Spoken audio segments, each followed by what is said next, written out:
यद्यपि रविवासरः अपि आसीत्, अतः सर्वेषां कृते सम्मेलनम् अपि वर्तते। आप लोगों की क्या इच्छा है कि आप लोग सुनाएंगे, मतलब क्योंकि हमारा यहाँ पे सप्तमी विभक्ति हो चुकी है, ठीक है, या फिर जो बच गया है षष्ठी विभक्ति में उसको पूरा करना चाहेंगे?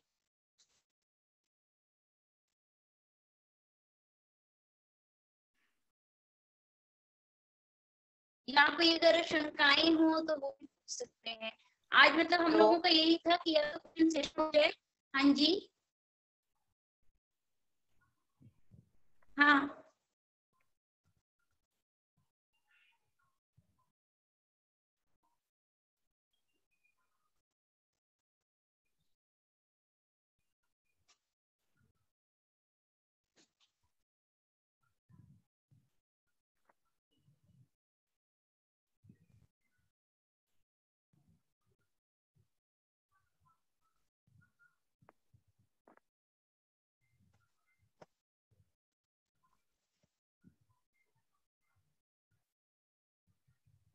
हाँ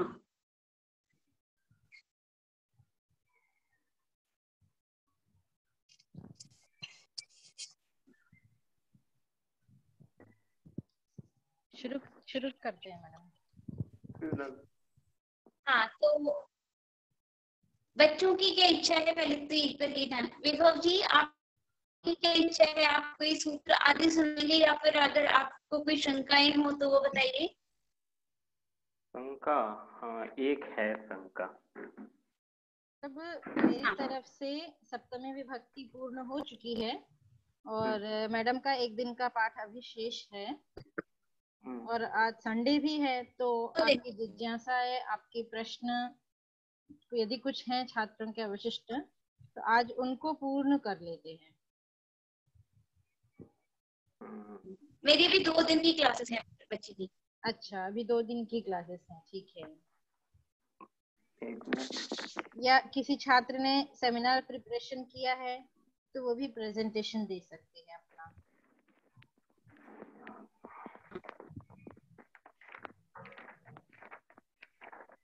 शेखर और हिमांशु, हाँ सेमिनार प्रेजेंटेशन तैयार किया है। सेमिनार नाम किम? सेमिनार नाम कस्मिंश्चित् सूत्रं किञ्चित् सूत्रं स्वीकृत्य तस्य उपरि 5 निमेषात्मकं भवतां प्रबन्धोपस्थापनम्। यत्किमपि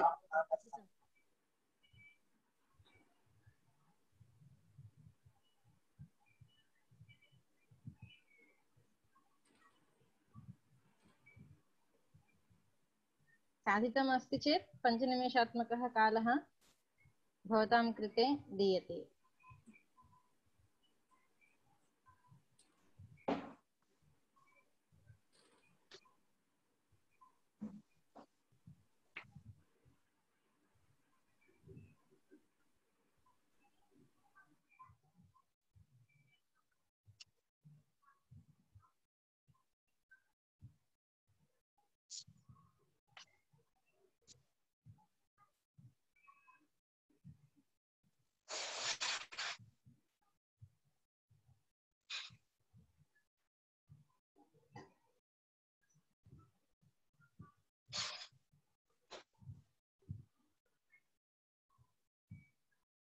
विभव जी, आपको एक क्वेश्चन आप पूछ रहे थे?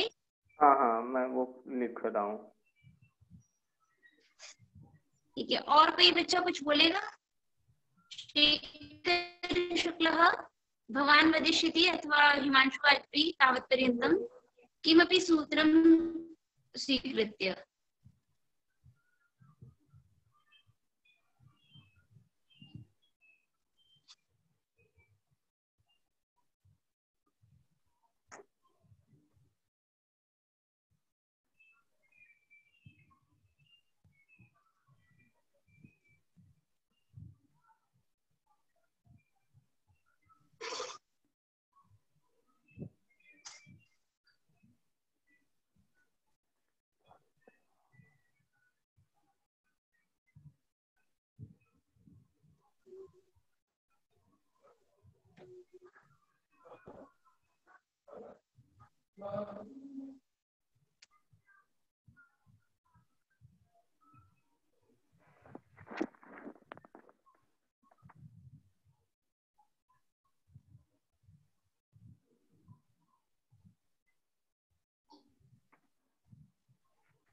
आज बच्चे नहीं है, मतलब आज सूचना नहीं थी क्या दीदी? मुझे भी ये याद नहीं, क्योंकि मेरा फोन थोड़ा सा आज खराब हो गया है, तो मैं आज कुछ उसमें कर नहीं सकी। हो सकता है इसलिए भी नहीं याद है। हाँ। ये जो दा धातु के अर्थ में चतुर्थी लगती है, इस पर एक ग्रंथ है मृच्छकटिक, शूद्रक के द्वारा लिखा हुआ है। उसमें उन्होंने प्रयोग किया है दारिद्र्यात् मरणाद वा मरणम मम रोचते न दारिद्र्यम। तो यहाँ तो मम की जगह मह्यम होना चाहिए ना। संबंधी अर्थ में हुआ है, मत संबंधी, है ना मैम? हाँ हाँ, वो है ना, एक संस्कृत भारती का एक कविता है ना, मम करणीयम करके। तो वो तो तबियत आनियर के अर्थ में कर दिए हैं षष्ठी करके। पहले भी बताया था कि विवक्षातः कारकाणि भवन्ति, कारक जो है वो विवक्षा के अधीन होते हैं। तो संप्रदान की विवक्षा नहीं रही यहाँ पे, ठीक है। मत संबंधी, क्या वाक्य क्या बोला आपने? मरणम मम रोचते न दारिद्र्यम। हाँ, मरणम मम रोचते। वस्तुतः यहाँ पे क्या होना चाहिए था? मह्यम रोचते, नाम प्रियमाणः। इस सूत्र से यहाँ पे संप्रदान होना चाहिए था, ठीक है। लेकिन संप्रदान कारक की हमने विवक्षा नहीं की, मतलब अविवक्षा कर दी कि हमें संप्रदान विवक्षित नहीं है। तो जब विशेष कारक की विवक्षा नहीं रह जाती है तो बचता है संबंध है।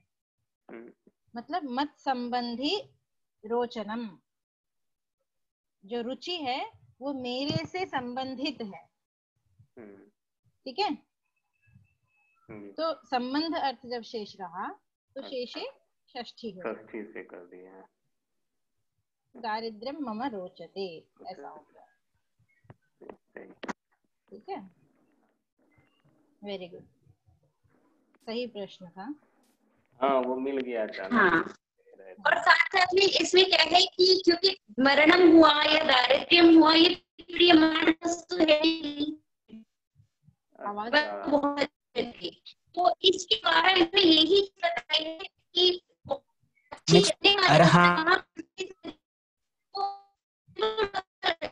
और यहाँ मतलब दीदी आपकी आवाज कुछ नहीं समझ में आ रही है। आपकी आवाज कट रही है मैम। अच्छा, हाँ हाँ, अच्छा, यहाँ बारिश हो रही है, इस कारण से शायद हो सकता है। हाँ, उधर बहुत दिक्कत। और ये बच्चे वो मतलब प्रेजेंटेशन जब तैयार की हो तो वो सुनाए, उसके पश्चात में अगर मेरी आवाज सुनाई दी तो कक्षा ले लूंगी, नहीं तो यदि आप लोग बोलना चाहते हैं किसी सूत्र पे तो शीघ्र ही मतलब शुरू कीजिए, नहीं तो फिर मैडम एक क्लास ले लेंगे, फिर उनका एक दिन का क्लास हो जाएगा आज। बोलिए शेखर, विभव, हिमांशु। मेरा आज तैयार नहीं है, उन्हें नहीं देखे उस तरह के, पता नहीं था। हाँ, कोई बात नहीं। और आप दोनों? एकः प्रश्नः अस्ति, तत्र कर्तुरीप्सित्वं कर्म इत्यस्मिन् सूत्रे कर्मग्रहणं किमर्थं क्रियते इत्यस्मिन् विषये कृपया बोधयन्तु। किं कः प्रश्नः? मदीयः ध्वनिः तत्र गच्छन् अस्ति वा? आमां, सम्यक्तया। हरि ओम्। आमां, पुनः प्रश्नं क्रियताम्। किन्तु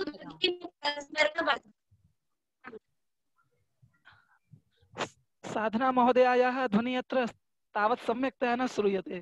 चिन्ता नास्ति, महोदया श्रोतुम् अर्हति भवतां ध्वनिः। एकः प्रश्नः अस्ति, कर्तुरीप्सितमं कर्म अस्मिन् सूत्रे कर्म इत्यस्य ग्रहणं किमर्थं क्रियते? तत्र लिखितमस्ति कर्म इत्यनुवर्तमाने पुनः कर्मग्रहणम् आधारनिवृत्त्यर्थम्। तो तत्र जी हाँ, उपरि सूत्रं किमस्ति? अधिशींस्थासां कर्म ततः अनुवृत्तिं स्वीकृत्य एव कार्यं साधयितुं शक्यते स्म जी किल? तथापि अत्र पुनः कर्मग्रहणं पाणिनिना कृतम्। तत्र पुनः कर्मग्रहणस्य किं प्रयोजनम् इति प्रश्नः। तर्हि आधारोधिकरणम्, आधारः कारकम्, अधिकरणं स्यात् इति वचनानन्तरम् अधिशींस्थासाम् एतेषां धातूनां सम्बन्धे अत्र कर्मसंज्ञा भवति, आधारे अपि कर्मसंज्ञा भवति, एवं किल? सत्यम्। आधारे अपि कर्मसंज्ञा भवति। वैकुण्ठम् आस्ते, वैकुण्ठम् अधिशेते, कर्मसंज्ञा भवति चेत् द्वितीया विभक्तिः भवति वैकुण्ठम्। ठीक है? तर्हि एवं इयं कर्मसंज्ञा नाम अधिशींस्थासां कर्म इति सूत्रे यत् कर्म ग्रहणं कृतं तत् आधारसंश्लिष्टं वर्तते। सत्यं। नाम आधारभूतं यत् तस्य कर्मसंज्ञा अनेन क्रियते। तर्हि अस्यैव पुनः अग्रे अनुवृत्तिं स्वीकुर्मश्चेत् कुत्र कर्तुरीप्सिततमम् इति सूत्रे अनुवृत्त्या यदि साधयामश्चेत् ईप्सिततमं कारकं यदि आधारभूतमस्ति चेदेव कर्मसंज्ञा भविष्यति। ठीक है? आधार समन्वितं यत् कर्म भविष्यति, हाँ, आधार संश्लिष्टमेव कर्म भविष्यति। यथा गेहं प्रविशति, रामः गेहं प्रविशति, रामः गेहं प्रविशति। अत्र प्रवेशक्रियायाम् ईप्सिततमं वर्तते गृहं, सत्यमेव। किन्तु इदं कर्म कीदृशं कर्म भवति? प्रवेशक्रियायाम् आधारः भवति, अस्ति किल? प्रवेश क्रियायाम प्रवेश करने के लिए घर आपको आधार रूप में चाहिए, चाहिए कि नहीं चाहिए विभव? समझ में आ रहा है ना? तो प्रवेश क्रियायाम प्रवेश क्रिया को पूर्ण करने के लिए घर आपको आधारभूत चाहिए। तो इस प्रकार का जो कर्म है, मतलब जहाँ आधार भी संश्लिष्ट हो, वही कर्म संज्ञा हो पाएगी कर्तुरीप्सिततमम् से। यदि अनुवृत्ति से हम साधन करेंगे तो कहाँ नहीं हो पाएगी? तो कह रहे हैं कि रामः भोजनम खादति, रामः ओदनम पचति। यहाँ पे पाक क्रिया में ओदन जो है आधार नहीं बन रहा है। ओदन को पकाना इष्टतम है, चावल पकाना इष्टतम है, लेकिन इष्टतम होने पर भी यहाँ पे चूंकि आधार तो नहीं बन रहा है, आधार संश्लिष्ट ही कर्म होगा, तो आधार नहीं बन रहा है ओदन तंडुल, इससे वहां कर्म संज्ञा फिर नहीं हो पाएगी, तो द्वितीया भी नहीं होगी। ठीक है? इसलिए पुनः अतएव पुनः अत्र कर्म ग्रहणं कृतम्, तेन शुद्धं कर्म आधार संश्लिष्टं न स्वीक्रियते। आधार संश्लिष्टं नैव स्वीकर्तव्यं, बल्कि शुद्धं कर्म यत्र ईप्सिततमं भवेत् तस्य ईप्सिततमं मात्र द्रष्टव्यं, तत्र कर्म भविष्यति, तदेव सः एव कर्मसंज्ञः भविष्यति।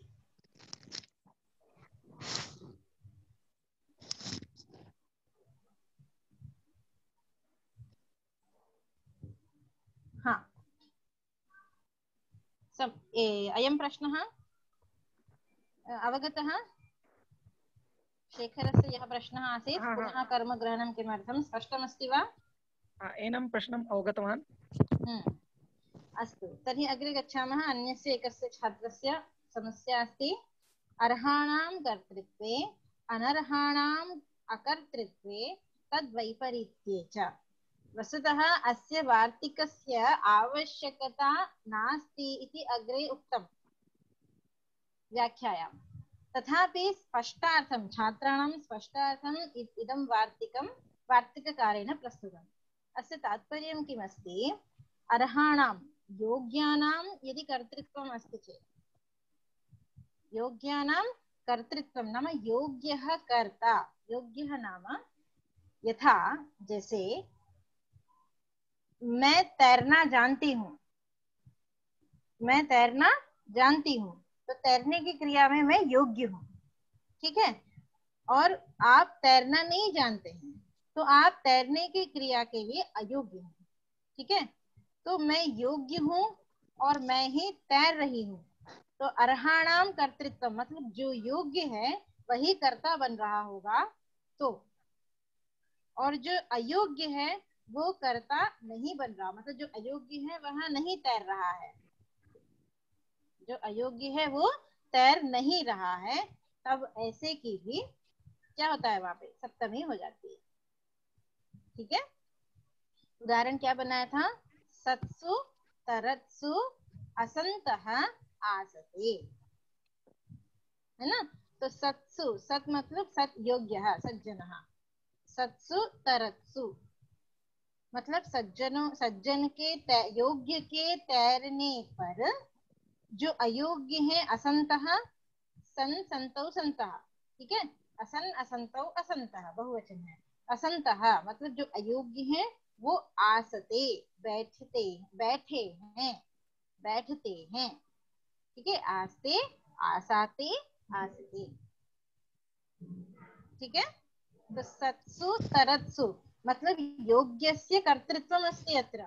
यः सत् नाम योग्यः अस्ति, सः तरति, अतः तत्र सप्तमी विभक्ति सत्सु तरत्सु असंतः आसते।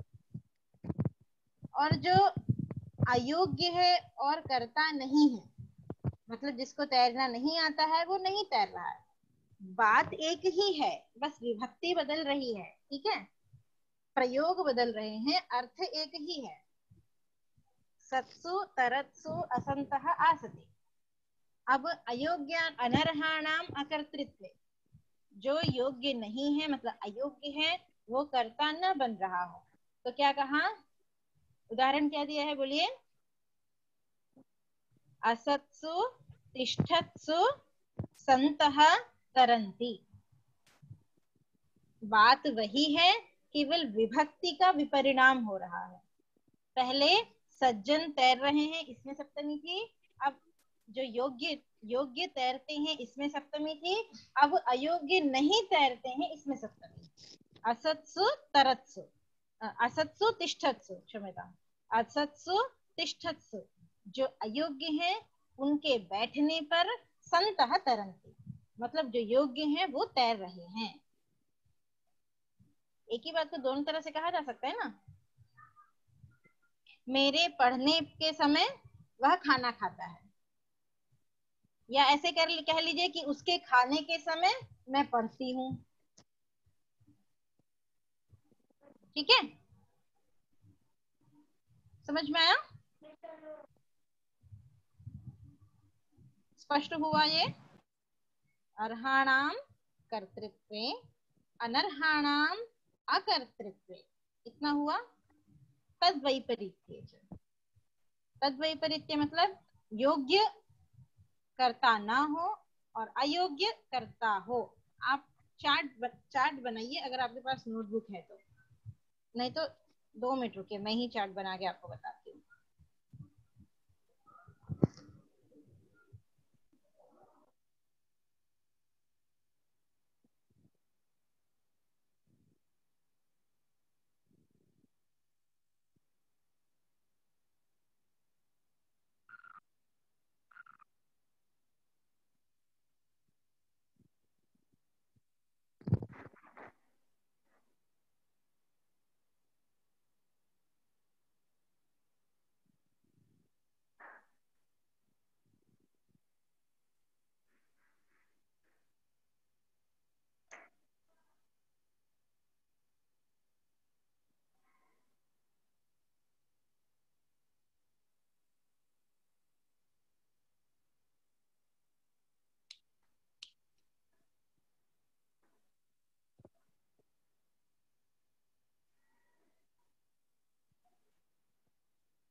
एकं फलम्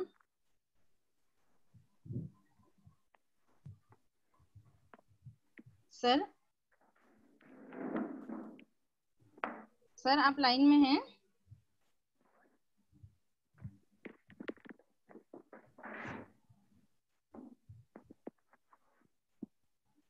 हेलो सर।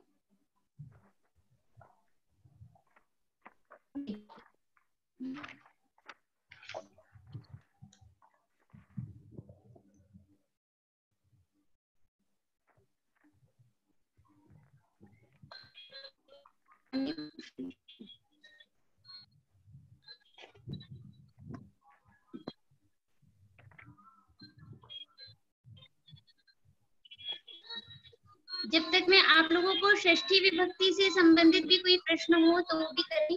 हाँ, जब तक प्रश्न मैं आप मैम पूछ लीजिए। चार्ट बना रही हैं। हाँ,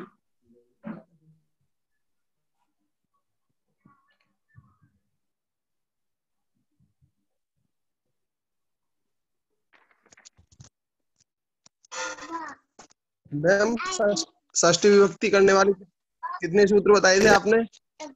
अभी अभी तक तो मैंने 10 सूत्र बता दिए हैं और कुल मिला के भी 20 सूत्र हैं। 20 मैम? हाँ हाँ,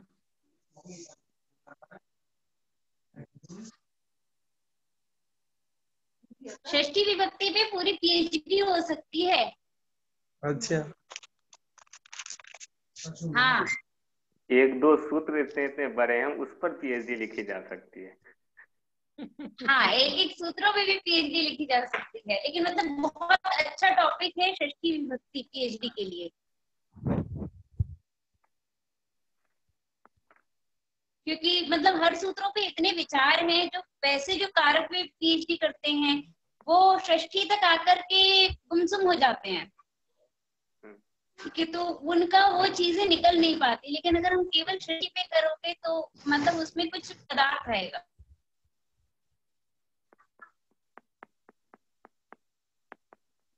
ठीक है, तो षष्ठी विभक्ति मतलब कई तरीके की हैं। कि एक तो पहले से भी अगर आप पढ़ेंगे सिद्धांत वो अष्टाध्यायी में, तो वहां पे भी षष्ठी विभक्ति की वो आ रही है। आपको भी ये मैम ने भी बताया होगा, सविता मैम ने भी सप्तमी पढ़ाते वक्त भी षष्ठी विभक्ति का प्रयोग दिखाया है ना, कि नहीं? देखा था ना आपने? हाँ। तो षष्ठी विभक्ति के सूत्र बहुत ज्यादा हैं, इसलिए मैंने आपको गिन के बताया नहीं उस सूत्रों को। बहुत ही अधिक हैं, आपको दिखाती हूँ। जब तक मैं बना रही हूँ तब तक मैं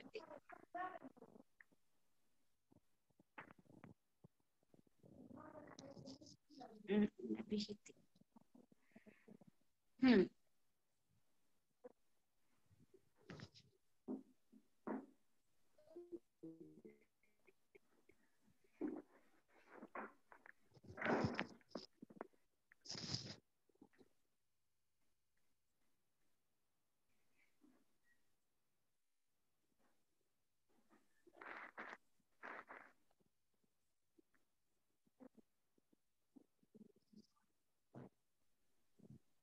ये देखिए यहाँ पे ये जो है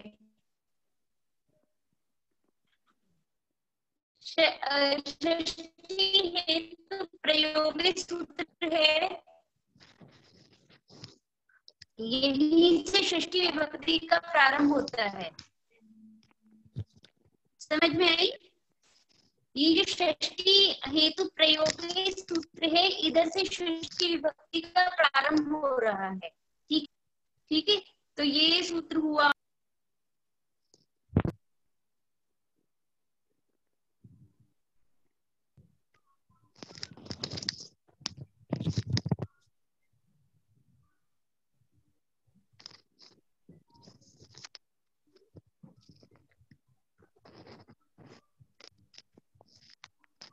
नेटवर्क चला गया था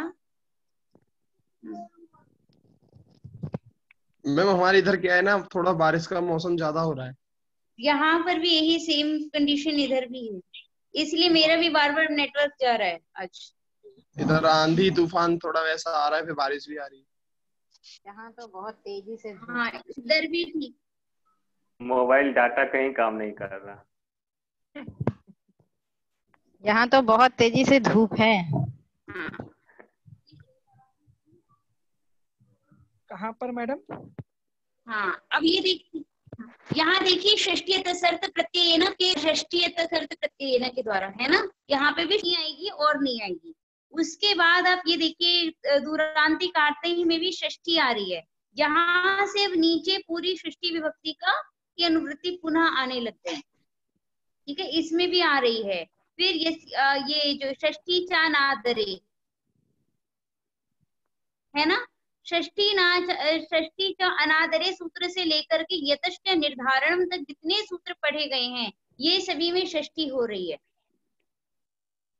ठीक, जी जी। तो इसका मतलब आप देख सकते हैं केवल षष्ठी शेषे के बाद में ही नहीं, इधर भी पूरे के पूरे आप देख रहे हैं कि कितने सारे सूत्र हैं हमारे पास। ठीक, इसके बाद हमारा फिर प्रारंभ होता है ये षष्ठी शेषे से। तो पहले करीबन आप ये समझ सकते हैं 37 से लेकर 41 तक के सूत्र आपने पढ़े, 4, 5, 6 और पहले 2, 8 तो यहाँ हो गए। और इस 50वें सूत्र से लेकर के अंतिम तक पूरा षष्ठी विभक्ति ही है। ठीक, तो पूरी जी कुल जी। मिलाकर के 20 सूत्र हैं जो कि आपकी षष्ठी विभक्ति कर रहे हैं।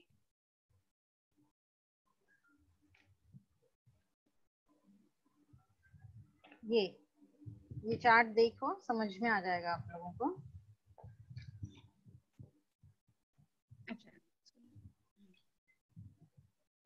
क्या वार्तिक थी?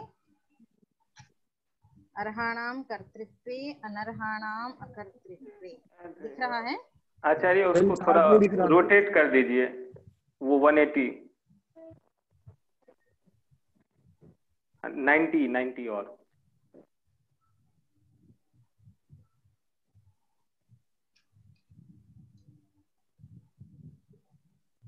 नहीं हो पा रहा है। हाँ हाँ हाँ, इदानीं सम्यक् अस्ति। इदानीं सम्यक् अस्ति। हाँ मामा।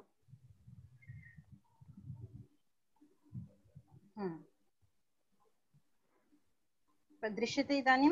आम्। तो योग्यः कर्ता,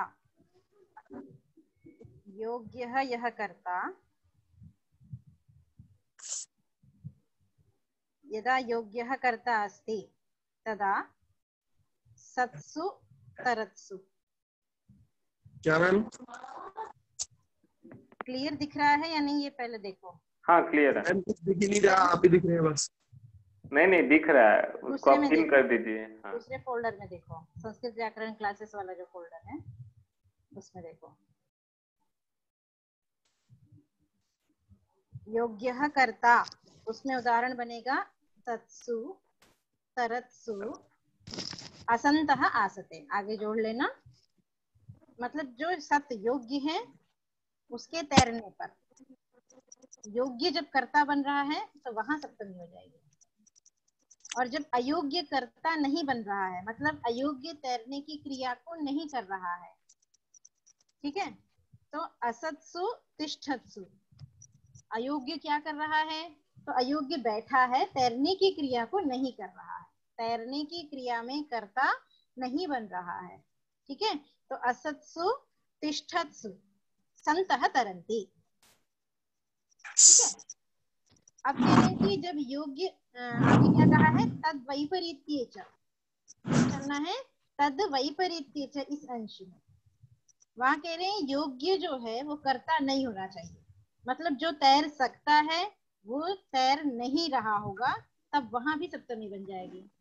तो सत्सु तिष्ठत्सु, सत मतलब जो योग्य है उसके बैठे रहने पर, सत्सु तिष्ठत्सु, योग्य के बैठे रहने पर तैरने की क्रिया कौन कर रहा है? तो असंतः तरन्ति। ठीक है, तो सत्सु तिष्ठत्सु में सप्तमी होगी। उसके बाद कह रहे हैं अयोग्य कर्ता बन रहा है, तो अयोग्य कर्ता बन रहा है मतलब कि असत्सु तरत्सु, उसी बात को फिर कह रहे हैं असत्सु तरत्सु, मतलब जो तैर नहीं सकता है वो तैरने की क्रिया कर रहा है। असत्सु तरत्सु, अयोग्य के तैरने पर संतः तिष्ठन्ति, जो योग्य हैं, जो तैर सकते हैं, वो बैठे हैं। ठीक है, समझ में आया? जी जी मैं टाइप करके आपको चार्ट पे डाल देती हूँ, यही तो आपको और अच्छे से समझ में आएगा, जिनको नहीं दिख रहा है उनको भी। ठीक है जी। तो इस प्रकार वही बात वही है, हर तरह से सप्तमी विभक्ति हो जाएगी। ठीक है, हर तरह से सप्तमी विभक्ति हो जाएगी, यही बताना चाह रहे हैं। जो योग्य है उसमें भी, जो अयोग्य है उसमें भी। मतलब कहने का तात्पर्य यही है कि इस वार्तिक को कहने की आवश्यकता नहीं थी, वैसे भी यहाँ पे सब जगह हो ही जानी है, केवल स्पष्टता के लिए कह दिया। ठीक है, हाँ, आप किसी और को कुछ पूछना है, कहना है, या फिर मैम षष्ठी विभक्ति कंटिन्यू करेंगे? नहीं, वो हिमांशु का ही एक और प्रश्न था। पराजेर सोढ़ा की वृत्ति में जो पराजय प्रयोगे असह्य अर्थ है ना, वो असह्य का क्या मीनिंग है? किसका प्रश्न है ये? ये हिमांशु का ही हिमांशु प्रश्न जी। उसने लिख के दिया। अच्छा, उसकी आवाज नहीं आ रही शायद। हाँ, हाँ, इसलिए। पराजय का यहाँ पर अर्थ ये है कि वह कर नहीं सक पाना, जो असह्य का अर्थ है कि हम नहीं कर सकते हैं, यही अर्थ है इसका। ठीक है, अब वह पढ़ नहीं सकता है। ठीक है, तो वहां पे हम अध्ययनात् पराजयते कर देते हैं। समझ में आई? मतलब ये हो गया मैडम हाँ कि पढ़ पढ़ के थक गए, अब दिन भर में हाँ, कितनी क्लास करेंगे, 3 क्लास हो गई, अब हम थक गए, हम नहीं पढ़ सकते हैं। अनुत्साही कह सकते हैं। अनुत्साही हाँ नहीं कह सकते हैं इसको। देखो, उत्साही तो है। व्याकरणात् पराजयते। हाँ, बिल्कुल ऐसा करके ही कि बिल्कुल हम ऐसा हम पढ़ रहे हैं, लेकिन अब वह सहन करने के योग्य नहीं है। क्षमता नहीं है अब। हाँ, ये बताना। क्षमता खत्म हो गई पढ़ने की। जैसे एक लिमिट हाँ होता है ना, कोई 1 घंटा पढ़ सकता है, कोई 5 घंटा पढ़ सकता है। उसकी सामर्थ्यता एक प्रकार से खत्म हो गई है। हाँ, इसी को बताने के हाँ, लिए वहां पे असह्य शब्द का प्रयोग है।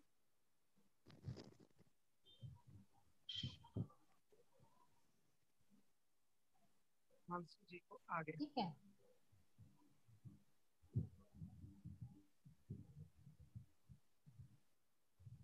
और किसी को कुछ